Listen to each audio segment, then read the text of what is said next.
rightfully angry and exhausted. And after the murders of Breonna and George and Ahmaud and so many others, it's no wonder people are taken to the streets. And I support them. We must always defend peaceful protest and peaceful protesters.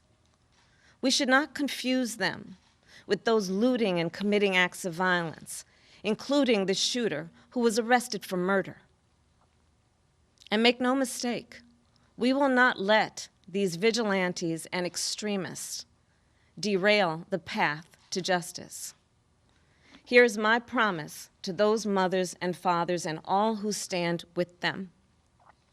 In a Biden-Harris administration, you will have a seat at the table, in the halls of Congress and in the White House. We all grew up reciting the Pledge of Allegiance, but now we must give real meaning to its words. One nation, under God, indivisible, with liberty and justice for all. Justice. Let's talk about that. Because the reality is that the life of a Black person in America has never been treated as fully human. And we have yet to fulfill that promise of equal justice under law. We will only achieve that when we finally come together to pass meaningful police reform and broader criminal justice reform and acknowledge, yes, acknowledge and address systemic racism. We will only come closer to achieving that when we finally come together. We have come a long way in our country toward building a more perfect union. And the time is now, right now, to take the next step forward.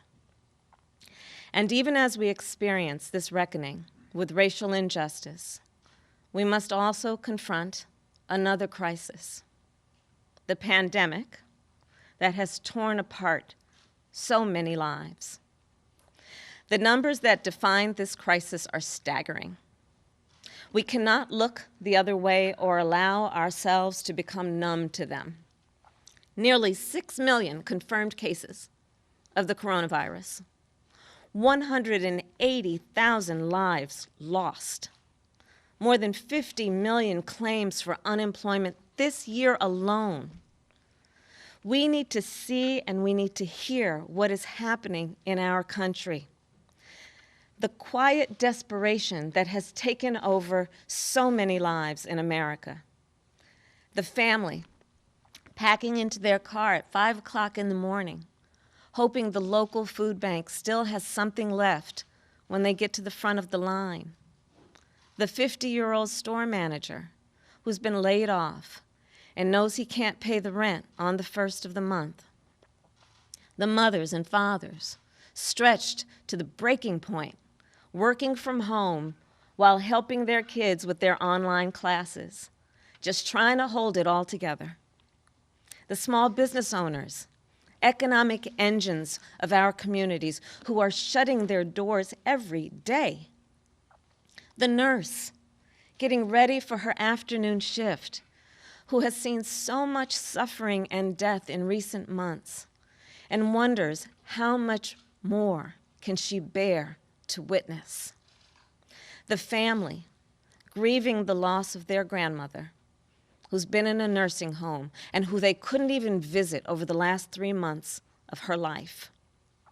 The alarming and disproportionate rate at which Black, Latino, and Indigenous families are contracting and dying of COVID-19. That is the reality of America right now. A reality completely absent from this week's Republican National Convention. Because unlike the Democratic Convention, which was very clear-eyed about the challenges we are facing and how we will tackle them, the Republican Convention is designed for one purpose: to soothe Donald Trump's ego to make him feel good. But here's the thing. He's the President of the United States. And it's not supposed to be about him. It's supposed to be about the health and the safety and the well-being of the American people. And on that measure, Donald Trump has failed. You see, at its most basic level, Donald Trump doesn't understand the presidency. He thinks it's all about him. Well, it's not. It's about you. It's about all of us, the people. As a lawyer and advocate, when I would rise to speak in a courtroom, I'd say the following words: Kamala Harris, for the people. And that is why I stand today to speak for the people, because we know the truth. Donald Trump has failed at the most basic and important job of a president of the United States. He failed to protect the American people. Plain and simple. Trump showed that we in the legal profession would call a reckless disregard for the well-being of the American people. A reckless disregard for the danger a pandemic would pose to American lives, for the devastation it would do to our economy, for the damage it would do to communities of color who have been subjected to structural racism for generations, for the chaos that would upend our daily lives, make it impossible for many of our children to go to school, make it impossible to live normally and with a sense of certainty. He never appreciated that a president swears an oath before God and country to protect America against threats seen and unseen. It's his duty. It's his obligation to protect us. And yet, he has failed miserably. Here's the thing. Donald Trump's incompetence is nothing new. That has always been on full display. But in January of this year, it became deadly. That's when the threat of a virus that it would endanger the world first emerged. Trump dismissed the threat, but Joe Biden sounded the alarm. It would be the beginning of a pattern that persists to this day. Trump telling us not to worry, that the virus will, quote, disappear, that a, quote, miracle is coming. Joe Biden saying we need a plan, a national strategy, a president who is willing to lead, willing to be a role model for our nation, for our children. Trump still doesn't have a plan. He still doesn't have a plan. Joe Biden released his first plan in March. And here's what you have to understand about the nature of a pandemic. It's relentless. You can't stop it with a tweet. You can't create a distraction and hope it'll go away. It doesn't go away. By its nature, a pandemic is unforgiving. If you get it wrong at the beginning, the consequences are catastrophic. And it's very hard to catch up. You don't get a second chance at getting it right. Well, President Trump, he got it wrong from the beginning. And then he got it wrong again and again.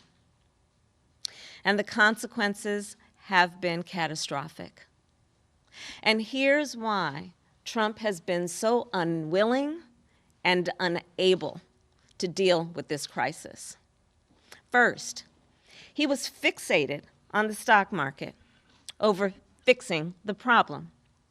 He tweeted about it consistently during this period. He was convinced That is, if his administration focused on this virus, it would hurt the market and hurt his chances of being reelected. That mattered to him more than saving American lives. Second, right at the moment that we needed Donald Trump to be tough on the Chinese government, he caved. On January 24th, he praised the transparency of the Chinese government. He said, quote, "China has been working hard to contain the coronavirus. The United States greatly appreciates their efforts and transparency. It will all work out well." But they weren't being transparent. They blocked public health inspectors from our CDC from getting access and information that they needed to protect American lives. Donald Trump stood idly by. And folks, it was a deadly decision. Instead of rising to meet the most difficult moment of his presidency, Donald Trump froze. He was scared, and he was petty and vindictive.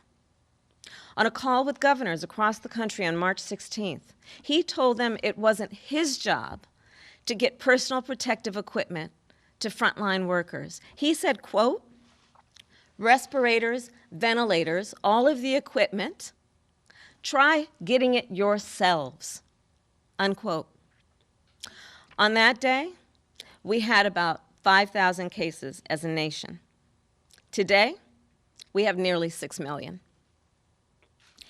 Even now, some 8 months into this crisis, Donald Trump still won't take responsibility. He still won't act.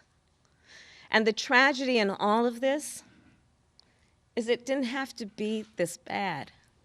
Just look around. It's not like this in the rest of the world. All we needed, guys, all we needed was a competent president. One who was willing to listen, willing to lead, take responsibility, have a plan, do their job. Well, Joe Biden will be that president. He's got a national strategy. He's more than ready to lead. Every month since March, as this pandemic has unfolded, Joe Biden has updated the steps he would take to save American lives. And he's done it based on what every scientist, every expert, every economist said we should be doing. As president, Joe Biden will put a plan into effect on day one. Develop and deploy rapid tests with immediate results. Make sure testing, treatments, and ultimately a vaccine reach all Americans, including communities of color who have historically been left behind. Manufacture the medical supplies and protective equipment we need. And make them right here in America, so we're never again at the mercy of China and other foreign countries to protect our own people. Joe and I will make sure our schools have all the resources they need to be open and safe and effective. Put politics aside and not silence the experts so the public gets the information they need and deserve. And put in place a nationwide mask mandate. Because in Joe's words, it's not a burden to protect each other. And he says that because the thing about Joe is he knows we're all in this together. Donald Trump says there's nothing he could have done to prevent all this death. Here's the truth. Barack Obama and Joe Biden had a program called PREDICT that tracked emerging diseases in places like China. I'm going to repeat that. The program tracked emerging diseases in places like China. Trump cut it. They detected a team and created that team in the National Security Council to global health and security dedicating them to the work of global health and security and biodefense. Donald Trump eliminated it. They implemented standards for nursing homes to improve infection control. Donald Trump is erasing them. Before the virus hit, Trump made our country vulnerable. After it was struck, he failed to do what was necessary. As it continues, he's making it worse every day. Just this week, the Social Security Administration said a cut to Social Security, like the one Trump is proposing, would end disability benefits within 1 year and end all benefits within 3 years. So let me be as clear as possible. If Donald Trump's extreme proposal goes into effect, the checks that American seniors are relying on, that you rely on to pay your bills, to buy your medicine, to live, will stop coming. The very people who have suffered so greatly in this crisis. It's unthinkable. And in the middle of a health crisis made worse by his own actions, Donald Trump is in court right now trying to throw out the entire Affordable Care Act, including the protections it provides for people with pre-existing conditions. So that means if you are fortunate enough to survive COVID-19, insurers could deny you coverage for treating any long-term effects. Now, President Trump won't tell you any of this at the Republican convention tonight. And we all know he's not changing. The president he has been is the president he will be. But we have a chance to right these wrongs and put America on a better path forward. One where the leaders we elect listen to the experts and follow the best medical guidance to keep us and our families healthy and safe. One where we take meaningful action against systems and traditions of oppression. One where we stop fanning the flames of hate and division and treat one another with the respect and the dignity that each one of us deserves. As Joe Biden said in his acceptance speech, we have a choice between the light and the dark. I believe America will choose the light. Thank you.